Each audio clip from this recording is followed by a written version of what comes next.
Hey guys, today's video will be a review on the Busby MX10. So last week I did do a review on the MX6. This week I managed to get my hands on a pair of MX10. So one is over here, this one's already out of box. The other one is over here and it's still new in box. Okay, I got this from Bangkok, Thailand. If you guys did watch my previous PAL video, you would know. And I actually got it for 1000 baht over here, as you can see. Alright. 1000 baht is equivalent to roughly 40 Singapore dollars. Alright, and that's roughly about 30 US dollars. So yeah, just to let you know, and I did get it from Siam Paragon. So for you guys, for my overseas viewers, if you are thinking of getting a Busby MX10. So onto the blaster itself. Basically, I believe that it is one of the blasters in their relatively new Busby line, which you can see over here. It does consist of a few of these newer blasters, like the Tech 5, which is more or less a knockoff of the Nerf Maverick, the MX6, which I already reviewed, and lastly the Autotech 20. And this, if I'm not wrong, it is a flywheel blaster. So I guess the MX10, you can consider it to be a sort of a older brother to the MX6, and it is slightly larger, which I will show you guys a comparison now. So yeah, these are the two blasters on top, one on top of the other.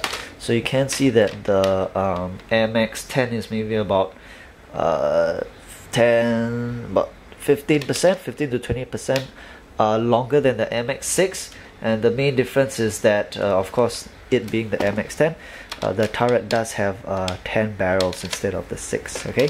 Other main differences are that the priming handle is black and not orange, and at the bottom there is one sort of joining piece of material over here, or plastic. Okay. So now I will go on to the review of the blaster itself. Not a lot of it is very different from the MX6. The turret does rotate on your half trigger pull, and it rotates a full barrel, not like your Nerf Maverick whereby it rotates halfway and the remainder on your the release of your trigger. So half trigger pull will rotate the barrel entirely.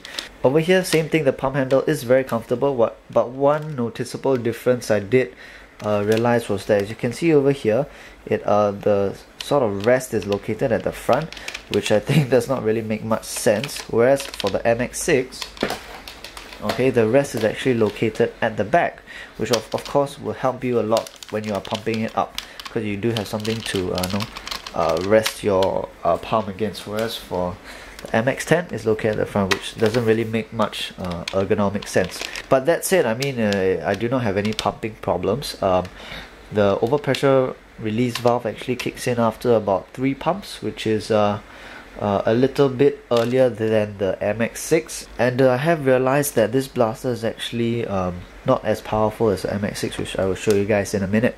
Okay, but other than that, everything is more or less about the same. I'll just give you guys a close-up. Yep, this side and the other side. Alright, and the last difference is that these darts came with these I guess you call something like a streamline or a sonic whistler dart. However, they do not whistle. So yeah, of course these will not stick to your walls and your other surfaces itself. And also the foam body is much softer. Unlike your MX6 or your typical Busby darts, this is actually very soft, and I do not really like these darts. Okay.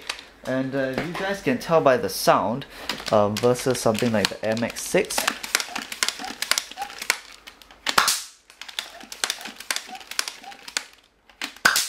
Not sure if you guys can tell, but the sound that the MX6 releases is so much louder.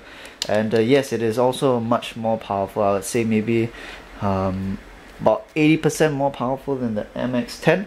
So pros of the MX10 is of course that you only need 2 pumps to actually get it to its full pressure.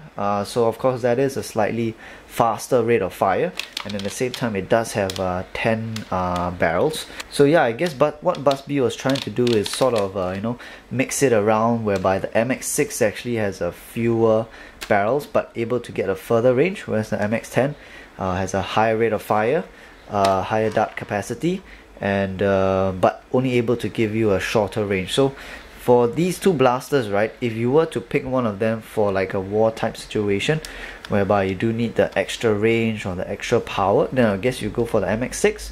Otherwise, for the MX10, maybe it would be a good stock more blaster, because you can rush with a lot of these you can rush with a blaster like this since it does have a higher dart capacity, but otherwise I do not see this blaster having much potential for war type situation. I will now open it up for you guys to take a look. Okay, the Busby MX10 is slightly harder to open. You do have to remove this and this portion, these two black pieces, in which case for the MX6 they are actually attached to the shell. For these two, they actually are kept over the two shells itself, so you have to pry these two off first before you can actually open the blaster. I also did have a stripped screw at the bottom left hand corner, this part, this screw point here, so I hope you guys don't encounter the same problem I did. So anyway, for the internals, they look almost identical to the MX10. The only things I can notice is that the pump is definitely longer, so therefore probably the reason attributing to the lesser number of pumps required to actually fill up the tank.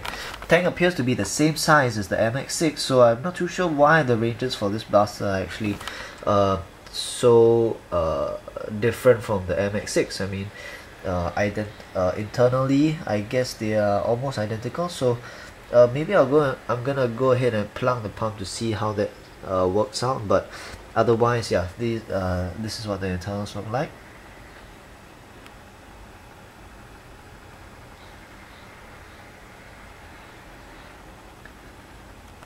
Okay, so that's it for today. That was my review on the Busby MX10.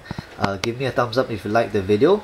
PM me with any questions, leave comments below, and thanks for watching.